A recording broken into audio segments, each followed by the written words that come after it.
여기까지가 저희가 공용 부분이 됩니다. 공용. 여기는 국민주택은 아무 이야기가 없으면 1호 또는 1세대당의 면적이 얼마 되면 여기는 저희가 세대수는 여기는 많이 지을 수가 없으면 여기는 제한을 해놨어요. 세대수가 이번 시간을 마치도록 하겠습니다.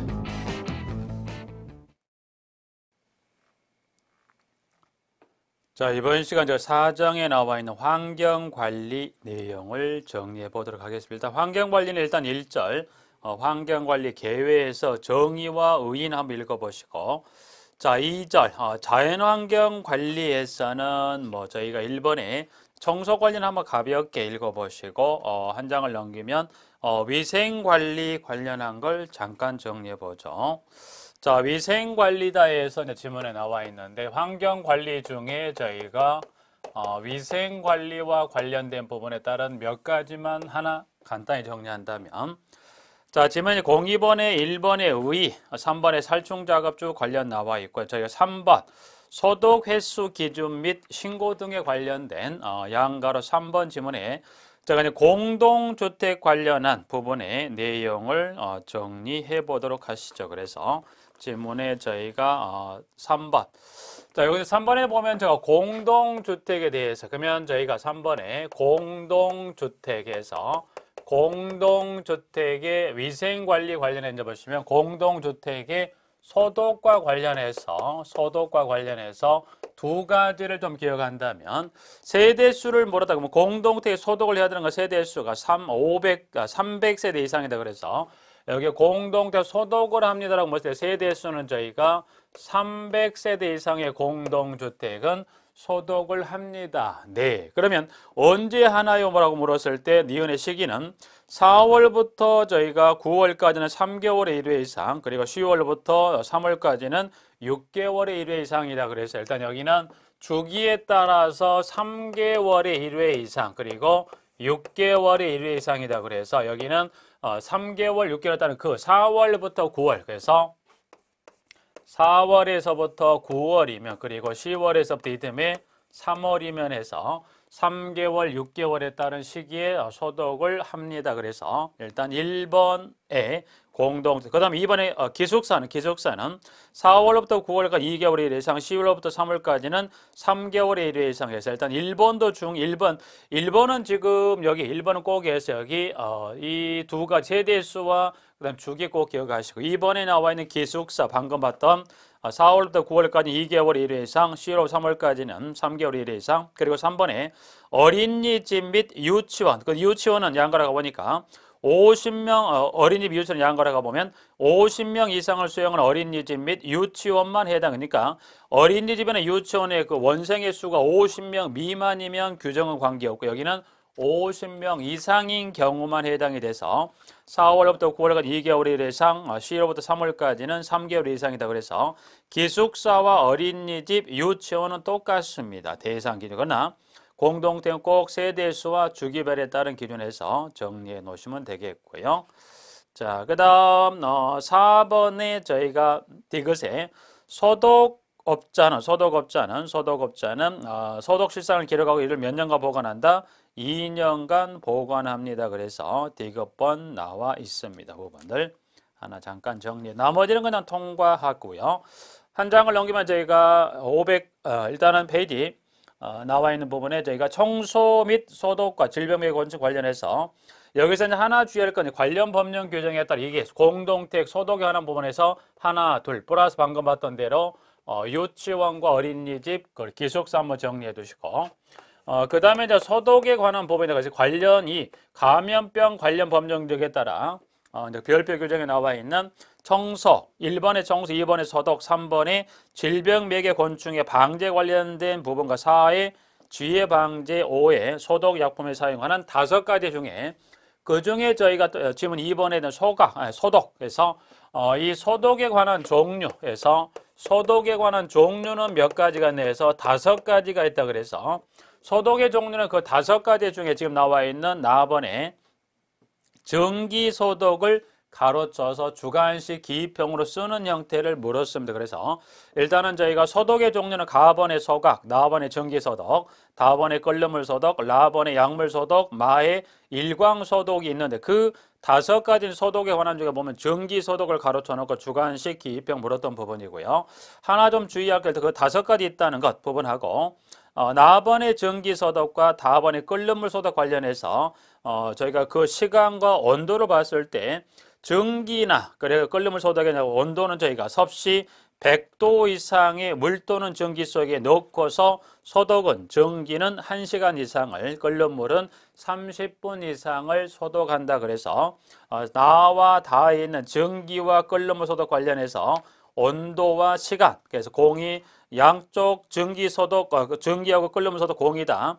온도는 100도 이상이지만 전기 소독은 1시간을, 끓는 물 소독은 30분 이상을 해서 하나를 정리해 두십니다. 일단 2절에 보면 2절에서 지금 하나 기억할 건 나와 있는 위생관리에서는 보면 자연환경 위생관리, 위생관리에 정리하는 그 일단 2가지 소독에 관련된 그 소독의 종류에 관련된 해서 2가지를 꼭 정리하시고 3절은 제가 생활환경관리다. 그래서 일단 쭉 나와 있는 부분들인데 여기는 02번에 있는 소음관리에 관한 것 몇 가지를 잠깐 정리해 보면, 그래서 저희가 이제 보시면 소음관리와 관련된 부분인데 여기서 몇 가지를 잠깐 정리하고자 합니다. 질문. 자, 여기 01번 읽어보시고 02번 소음관리 관련해서 일단 한 장을 넘겨보면 저희가 양가로 2번에 소음방지 대책이다 해서 나와 있는 부분들입니다. 자, 일단은 양가로 2번 동그라미 1번. 자, 공동주택을 건설한 지점의 소음도 해서 양가로에 공동주택을 건설한 지점의 소음도란 것은 실외 소음도를 말하는데 실외 소음도가 65dB 이상인 경우에는 방음벽, 수림대 등의 방음시설을 설치해서 해당 공동주택 건설 지점 소음도가 65dB 미만이 되도록 합니다. 그래서 소음은 일단 제가 소음에 관한 방지 대책에서 나와 있는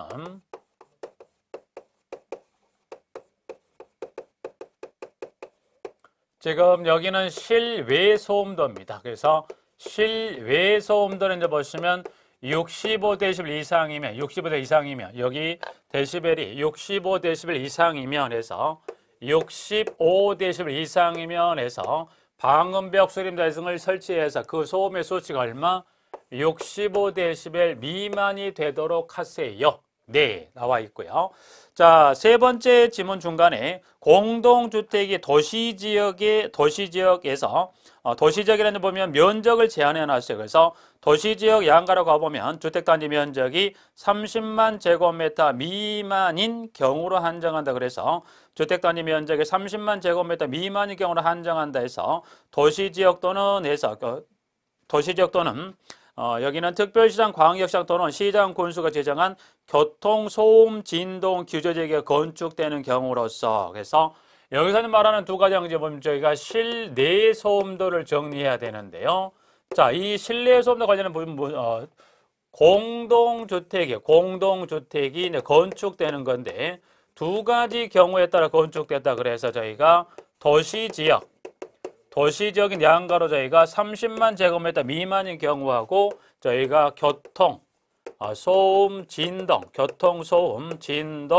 규제 지역에 해서 여기는 모든 경우 아니고요. 교통, 소음, 진동 규제 지역 또는 도시지역인데 면적이 30만 제곱미터 미만인 2가지 중에 하나에 해당되는 지역이 공동주택을 건설했을 때입니다. 했을 때 이제 지어지는 경우로서 6번 저희가 하나, 둘, 셋, 넷, 5번째 줄 중간에 가보면 자, 이와 같이 둘 중에 하나의 경우에 따라 건설되는 경우로서 5번째 줄에 가면 다음 각 호의 기준을 모두 충족하는 경우에 대해서 먼저 그러면 다음 각 호 기준이라는 건 2가지를 말합니다. 기억 밑에 먼저 가보죠.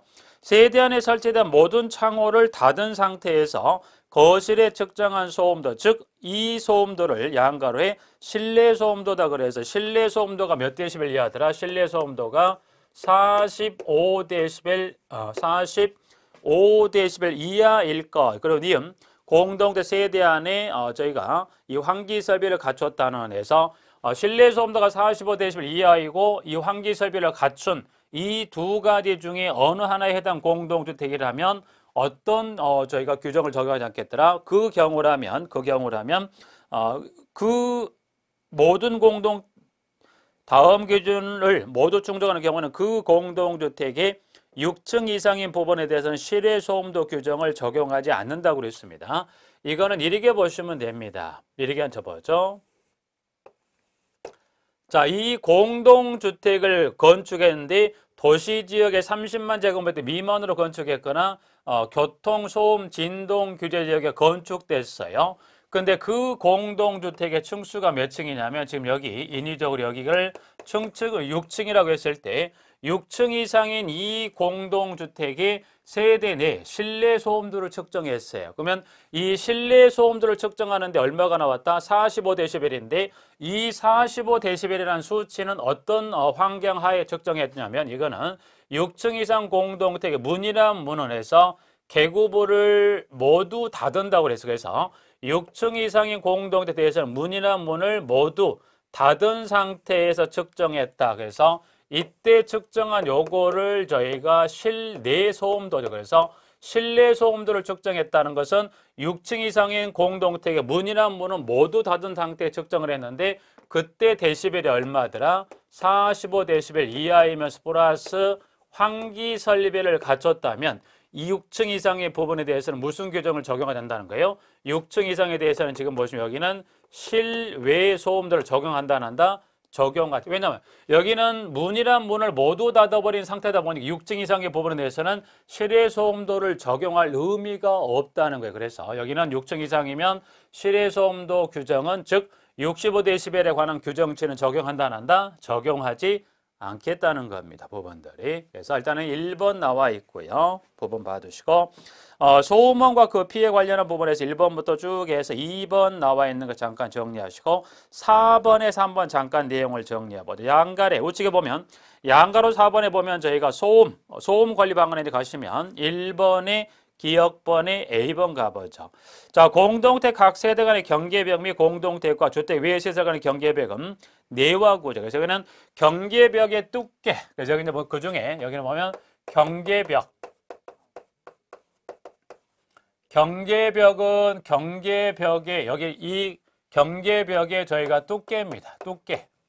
두께는 저희가 몇 센티미터 이상이나 해서 이 경계벽의 구조별 그 두께가 몇 센티 이상인지를 해서 세 가지를 저희가 정리했죠. 그래서 가나다다. 그래서 일단 여기는 경계벽의 구조는 지금 보면 가나, 나나, 다해서 가나, 다에 따른 이 세 가지 중에 어느 하나에 해당이 했을 때 그때 이 경계벽의 구조는 그 두께가 몇 센티 이상으로 할 거냐 해서 가번은 보니까 철근 콘크리트 조 또는 철근 콘크리트 조로서 그 두께가 15cm 이상이다 해서 그 두께에 다음에 양가로 가봤더니 뭐라고 되어 있냐면 시멘트, 모르타르, 회반적, 소코플라스트, 기타 이와 유사한 재료를 바른 후에 두께를 포함을 해서 15cm 이상이다. 나번에 묵은 콘크리트 조, 그 다음에 지금 콘크리트 블록조, 벽돌조 또는 석돌로서 그 두께가 20cm 이상. 여기도 마찬가지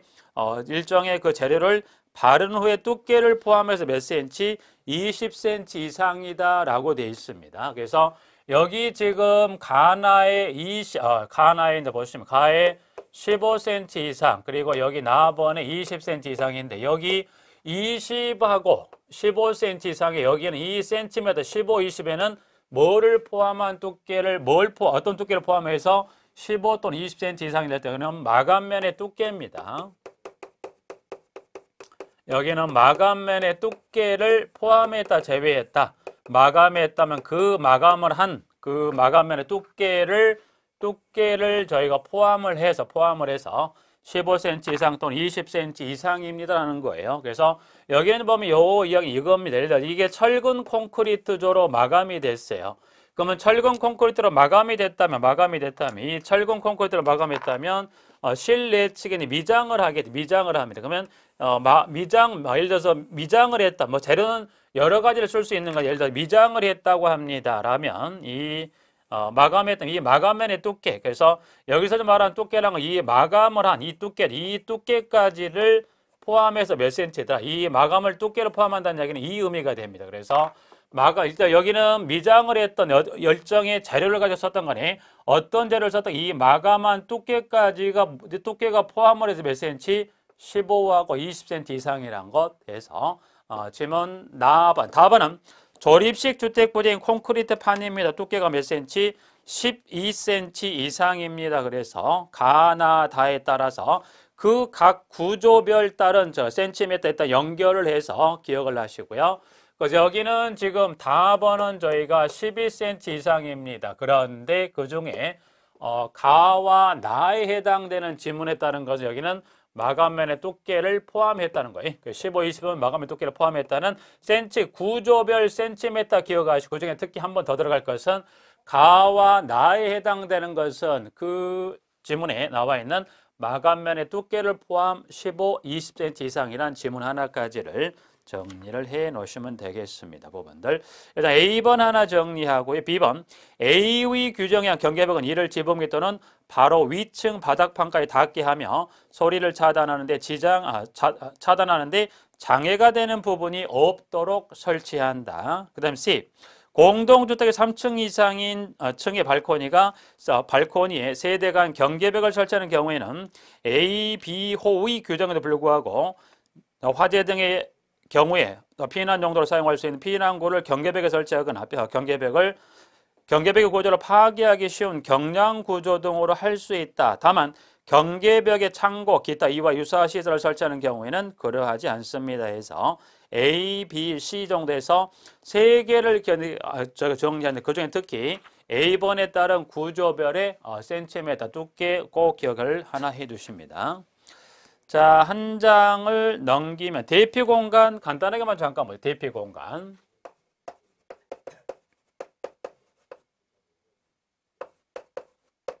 자, 대피 공간을 일단은 보시면 지문에 3번 기억 봅니다. 기억에. 자, 대피 공간을 설치합니다. 왜 설치하죠? 그래서 기억해 봤더니 공동주택 중 아파트로서 4층 이상의 층에 각 세대가 2개 이상의 직통 계단을 사용할 수 없다는 거예요. 그랬을 경우에 발코니 인접 세대와 공동으로 또는 각 세대별로 A, B, C에 따른 세 가지 요건을 모두 갖춘 대피 공간을 하나 이상 설치한다 해서 대피 공간은 이제 쉽게 유사시 쓰기 위해서 대피 공간은 그러면 대피 공간은 지금 보면 공동주택입니다. 그래서 공동주택 중에서 모두가 아니라 공동주택은 분류 중에서 아파트입니다. 아파트다. 그러면 공동주택 중에 아파트로서 그 층이 몇 층 이상 층이냐면 저희가 4층 이상 층에 2개소 이상의 직통 계단을 사용할 수 없는 경우라면 대피 공간을 설치하는 대피 공간 설치는 일단은 A, B, C에 따른 세 가지인데 일단 A는 대피 공간은 바깥의 공기와 접한다는 것은 바깥의 공기가 출입할 수 있어야 됩니다. A번. 그리고 대피 공간은 실내의 다른 부분과 구획을 하는데 그러면 일단 대피 공간의 저희가 설치 기준은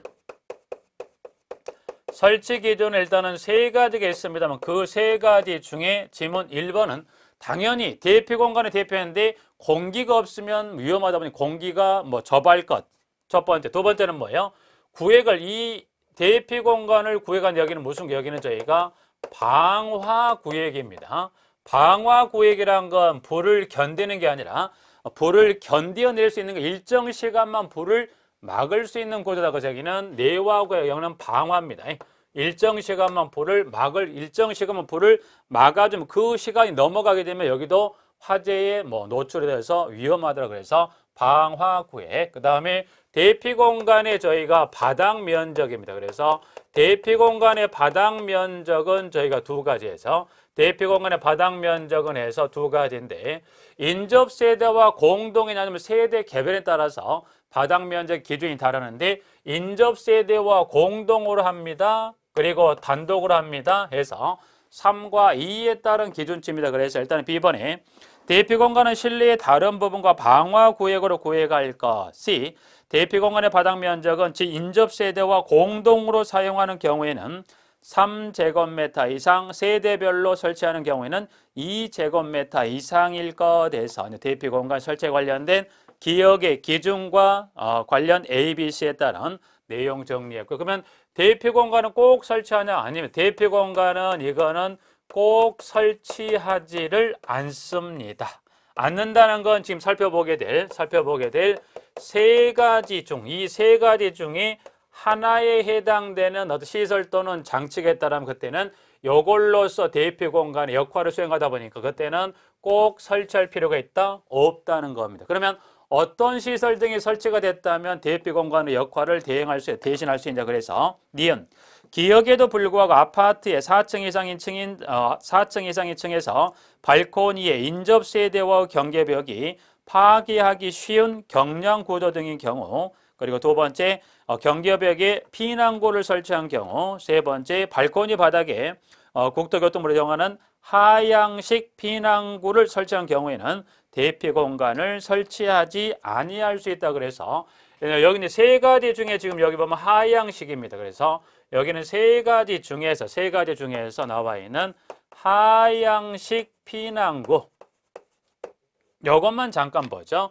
여기는 보면 여러분이 이 하향식 피난구는 이제 공동택이 있습니다. 그러면 공동택이 있으면 발코니 바닥이라고 되어 있어요. 그냥 이 발코니 바닥에 이렇게 발코니 바닥이 철근 콘크리트로 되어 있는데, 예를 들어 여기가 908호, 여기가 저희가 808호입니다. 808호예요. 그래서 908호, 808호입니다라고 되어 있는데, 이 하향식 피난구, 이 발코니 바닥 이와 같이 저희가 접이식 사다리를 안에 넣어놨다고 보시면, 그래서 발코니 바닥 이와 같이 접이식 사다리를 발코니 바닥 이와 같은 접이식 사다리를 놓고 여기를 이와 같이 덮개, 그래서 여기를 이와 같이 덮개로서 여기를 이렇게 막아놓은 형태, 이거를 하향식 피난구라고 그랬습니다. 만약 그러면 이런 하향식 피난구를 했는데, 만약 여기 908호에서 화재가 발생했어요.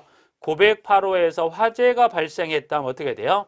현관 출입문을 열고 대피할 상황이 안 됐을 때 어떻게 됩니까? 이 하향식 피난구를 통해 가는데, 이때는 이 덮개를 개방하고 이 덮개를 열고서 누르게 되면 이 사다리가 이제 밑에 층에서 808호 쪽으로 이 사다리가 펴지게 돼 있어요. 펴지면서 908호에서 어디로? 808호로 이거를 피난하게끔 되어 있는 이거를 하향식 피난구라 그랬습니다. 그래서 세 가지 중에 방금 봤던 요걸 포함해 총 세 가지 중에 하나의 시설 또는 장치가 있다면 그게 뭘 대체한다는 거예요? 대피 공간을 대체할 수 있다 보니까 이때 이 기준에 했던 대피 공간은 따로 설치할 필요가 있다 없다? 설치할 필요가 없습니다라는 거예요. 그래서 일단은 니은번까지만 하나를 정리해서 제가 봐두도록 하시고요. 자, 그 다음 다중이용시설 등의 실내 공기질 관리법 한번 정리해 보죠.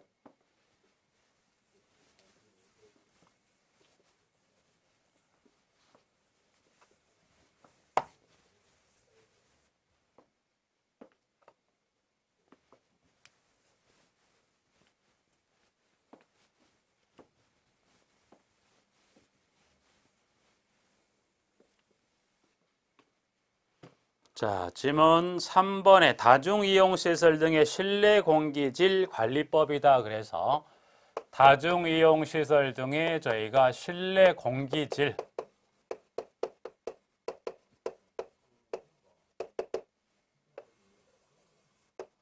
자, 다중이용시설 등의 실내 공기질 관리법에 관한 지문입니다라고 이제 보시면 되는데요. 일단은 여기는 영어 정의만 간단하게 이제 보시면 그 영어 정의 양갈 1번 동그라미 1번에 나와 있는 여기서 이제 보시면 리을에 제가 환기 설비하고 미음에 공기 정화 설비 정도 하나를 정리하고요. 여기 다중이용 시설 등에 관한 요 법령에 관한 지문 중에서 이 관련 법령의 지문 중에 저희가 그 중에 뭐만을 저희는 정리하냐면 저희가 신축 공동주택의 실내 공기질 관리에서만 정리할게요. 여기서 제가 정리할 것은 여기는 신축 공동주택입니다. 신축 공동주택의 실내 공기질 관리에서 실내 공기질 관리와 관련된 규정의 내용을 정리하면 되죠.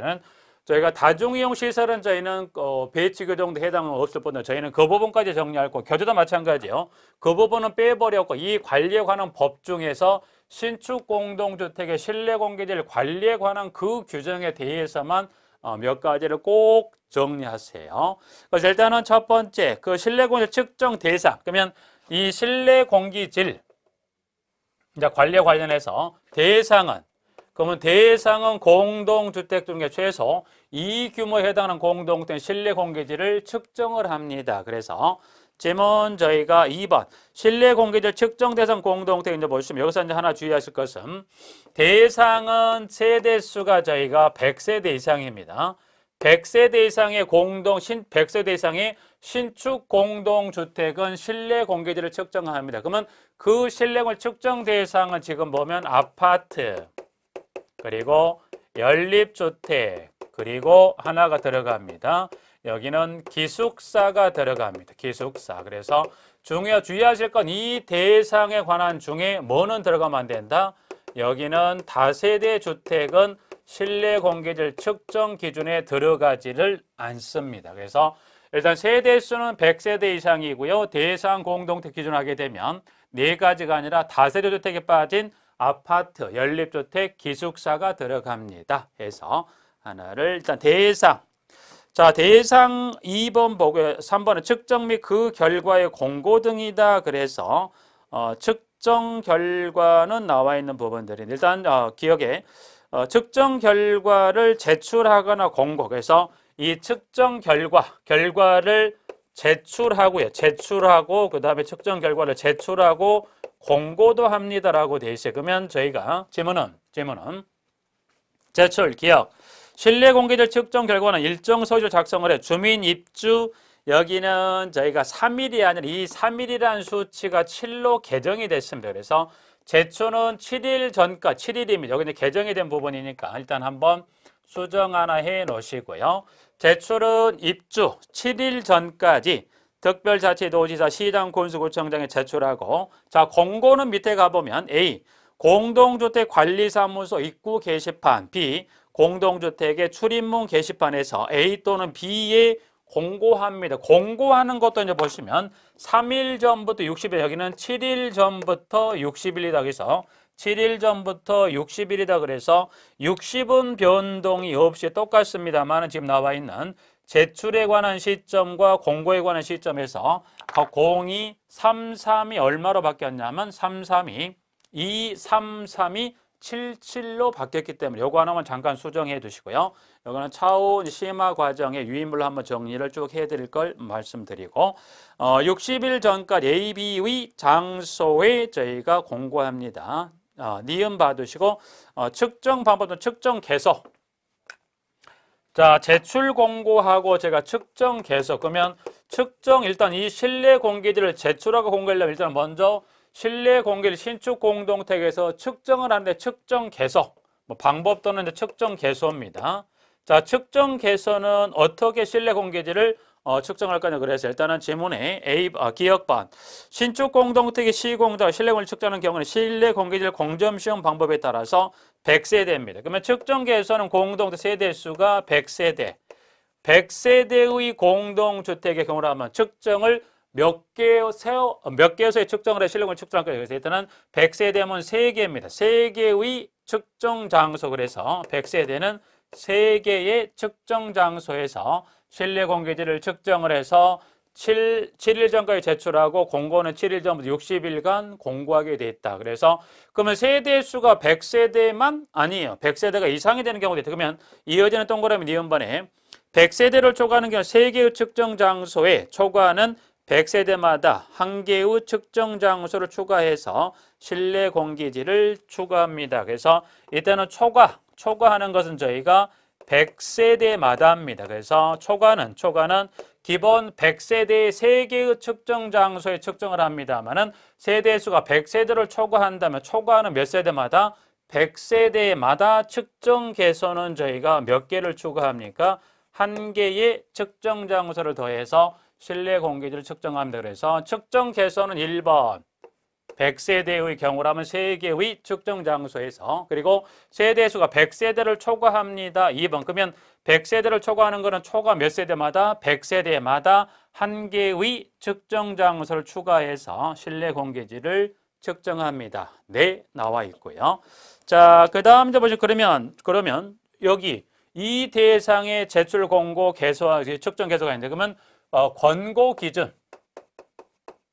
일단은 측정 항목입니다. 측정 항목. 그러면 저희가 측정 항목은 해서 그러면 저희가 측정 항목은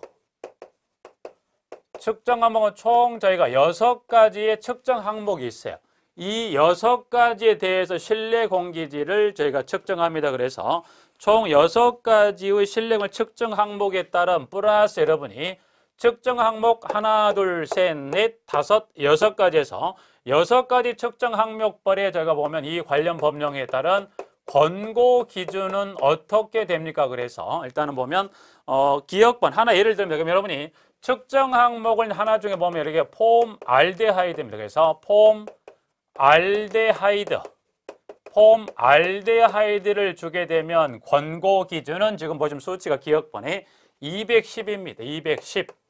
210 마이크로그램 퍼 세제곱미터 이하다. 그래서 마이크로그램 퍼 세제곱미터 이하라는 건 뭐예요? 가로 세로 높이 1m의 공간에서 폼 알데하이드는 얼마 이하가 되라? 210 이하가 된다. 그래서 여기는 세제곱미터라는 것은 가로 세로 높이를 말하는 거죠. 그래서 그 가로 세로 높이 그 공간 내에서 폼 알데하이드는 권고 기준 얼마? 210 이하가 됩니다. 그래서 210 마이크로그램 퍼 세제곱 이하가 되겠군요. 단위는 중요하지 않습니다. 일단 그래서 여러분이 주어지는 지금 지문에 같이 지금 나와 있듯이 폼 알데하이드를 주게 되면 이꼴은 뭐가 나와야 돼요? 210에서 일단은 여기 짝짓기가 가장 중요합니다. 그래서 이걸 폼 알데하이드가 나오면 자동으로 뒤에 얼마가 나와야 돼요? 210이 나오듯이 나머지 5가지 이와 같은 주어지는 측정 항목을 딱 주면 권고 기준치가 딱 등장하듯이 해서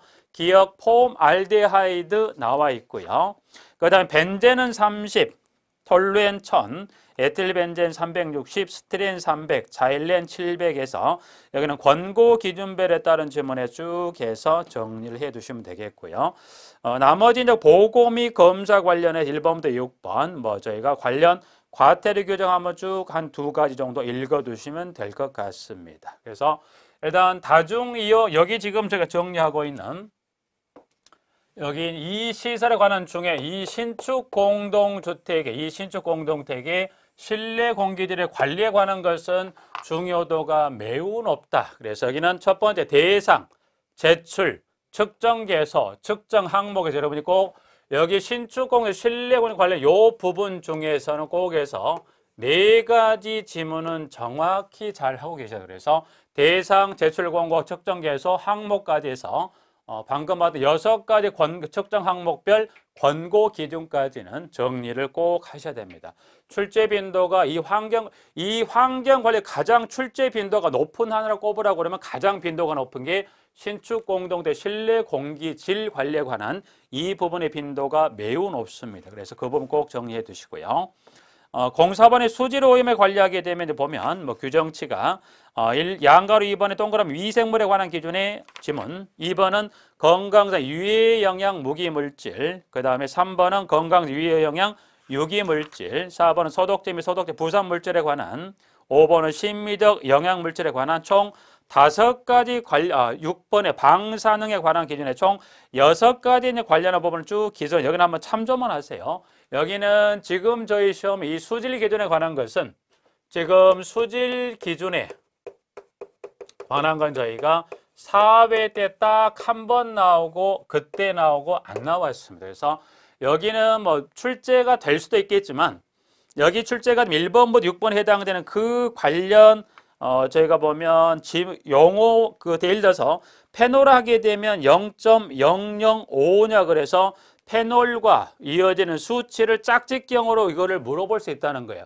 짝짓경으로 물어봤는데 이걸 다 정리한 이거는 좀 어렵습니다. 그래서 중요도도 보면 4회 때 한 번 나오고 안 나왔어. 4회 때 한 번 딱 나오고 안 나왔기 때문에 여기는 중요도는 거의 없어요. 그래서 소질이 껴지는 건 있다는 것만 확인만 한번 하세요. 그리고 있다는 것만 보시고요. 여기는 통과 갑니다. 통과. 그래서 3절 저희가 생활환경 관리에 관한 부분 쭉 한번 정리해 봤고요. 4절에 저희가 적용 관리, 적용입니다. 적용. 적용 관리는 이제 보시면 적용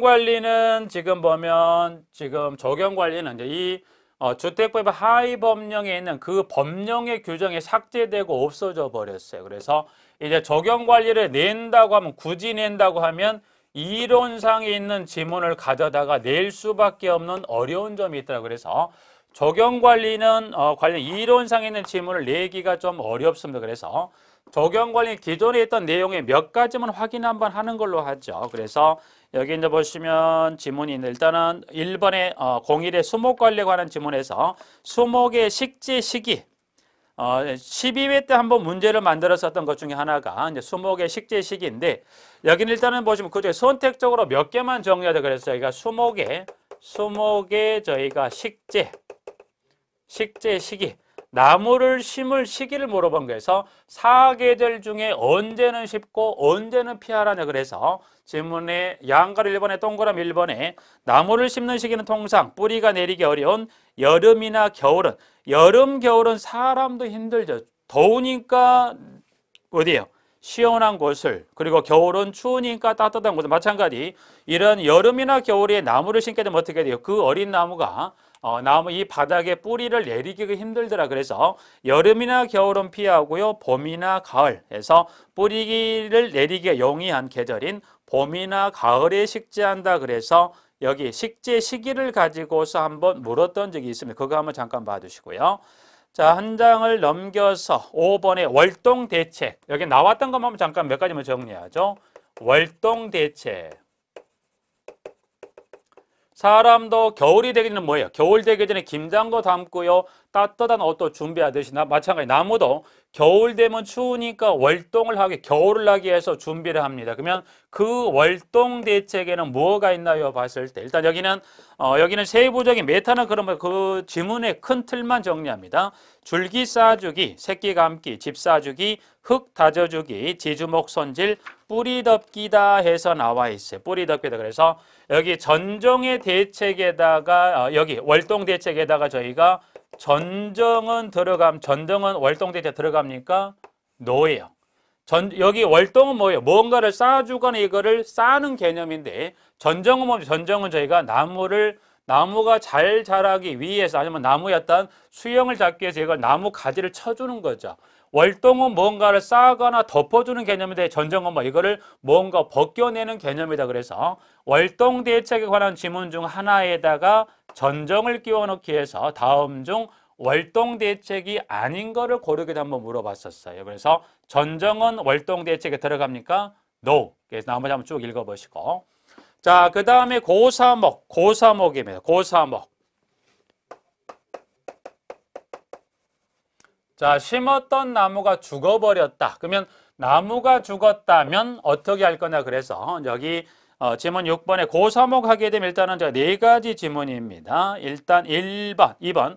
고사목이 생긴 경우 주체는 사업주체에게 즉시 하자를 통보하며 불응시는 예치된 보증금을 인출해서 적당한 시기에 보시간다라고 되어 있고요. 2번, 3번하고 4번. 여기 고사목 관련한 지문 일단 이 중에 지문에 3번하고 4번은 출제가 이론상에 12회 때 출제가 됐었던 부분이니까 의미 정리를 합니다. 자, 3번.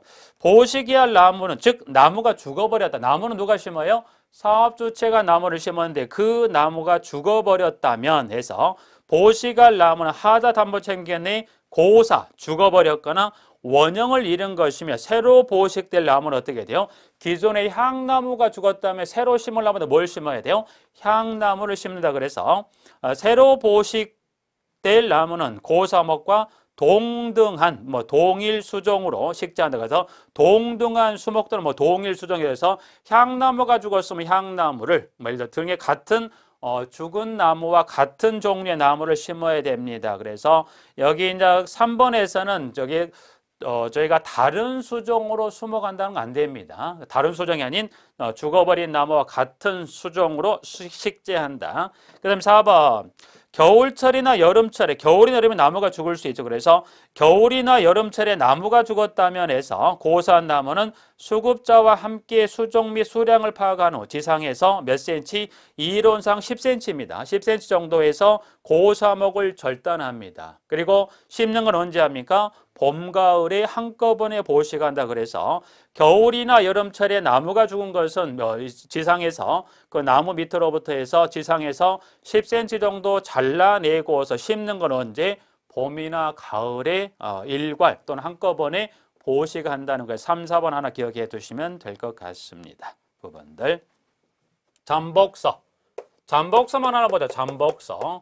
잠복서란 건 여러분이 보신 적은 있는데 이게 잠복서에 있는 건 모르셨을 거예요. 그래서 나무가 있으면 다 큰 나무가 이제 보시면 겨울철에 보통 이 나뭇잎이 떨어지기 시작하는 보통 저희가 10월 초나 중순에 설치해서 이제 보통 보면 이듬해 새싹이 나기 2월 초나 중순에 그거를 이 잠복서를 제거해서 그거를 태워버립니다. 그래서 나무는 여러분이 10월 초나 중순에 가면 뭐 공동당 일반 공공 건물에 가보면 나무의 일정 높이 이렇게 줄기나 이 나무나 새끼나 집을 쌓아주는 걸 보신 적이 있을 거예요. 이게 지금 잠복서예요.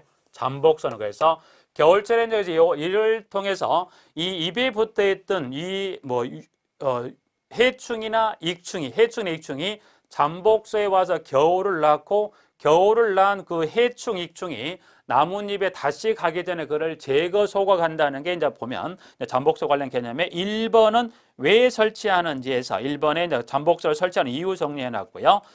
이번에 잠복서는 방한 조치가 필요 없는, 그렇죠? 일단 잠복서는 다 커버린 나무에다가 이와 같이 설치하는데 설치는 보통 10월 초나 책에다 좀 다룰 수 있긴 하겠습니다. 요거는 시험은 나오지는 않습니다. 그래서 시기를 특정 지을 수는 없기 때문에 보통 10월 초나 중순에 설치해서 이듬해 2월 초나 중순경에 제거 소각하고요. 잠복서 규격은 보통 30에서 40cm 정도의 이 규격으로 해서 지상에서 1.5m 정도 되는 높이의 수간이라는 건 나무 그 줄기에 감아준다 그래서 3, 40cm 정도의 잠복서 폭으로서 1.5m 높이에다가 설치되는 걸 뭐라 하더라? 잠복서라 합니다 해서 잠복서까지 봐두시고 잔디는 그냥 통과하시고 잔디라고 물어보는데 한 번도 없으니까요. 그래서 일단 적용은 이론상 물어보면 여기는 수목에 대해서만 물어보고요. 12회 출제가 되고는 그 이후에는 안 나왔습니다. 근데 빈도는 이제 보면 이론에 이제 12회 냈던 거, 저희 그때는 이론에 관련 이와 같은 지문들을 가지고 내긴 했었습니다. 물론 그 이전에 월동대 그 이전에 나왔으면 최종적으로 나온 건 12회 때 나오고 아직 안 나왔었어요. 일단 봐두시되 일단 이론상 관련한 시기나 월동대책이나 고사목과 잠복서 전도에서 이론상은 이 정도만 정리하고 이제는 여기는 빈도는 예전에 비해 조금 많이 떨어졌습니다. 그래서 간단하게만 정리해서 잔디 관련 한번 가볍게만 읽어보시면 될 것 같습니다. 여기까지 해서 저희가 환경 관리를 마치고 끝내도록 하겠습니다.